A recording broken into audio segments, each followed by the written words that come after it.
Special handi biryani, তার সিলটা খোলা হচ্ছে। এটা যেহেতু কম্বোর বিরিয়ানি, তার জন্য এটা লেগ পিস থাকে না বড় 500 গ্রাম, এটা ছোট পিস 4 পিস থাকবে।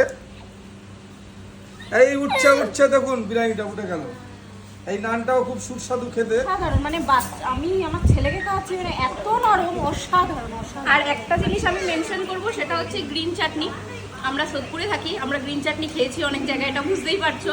কিন্তু এই গ্রিন চাটনি আনবিলিভেবল। এই এক গ্রিন চাটনি, আর একটা তো তোমার যে ফার্স্ট যেটা ফিশ ফ্রাই খেলাম, আমি সত্যি এত জায়গায় ফিশ ফ্রাই খেয়েছি, সব জায়গায় একটু হলেও ঝাল পেয়েছি, কিন্তু ওরা যে খেলো এত ভালো করে না, এক ফোঁটা ঝাল নেই। দিদি আপনার কেমন লাগছে?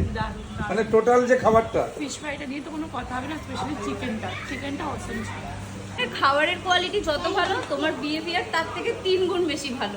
এটা হচ্ছে মেন রিজন। এটা মানে ভালোবাসা। না, এর পরে যদি আবার আসি, খাবারের জন্য যতটা আসবে, তোমার ব্যবহারের জন্য আবার এগুলো তো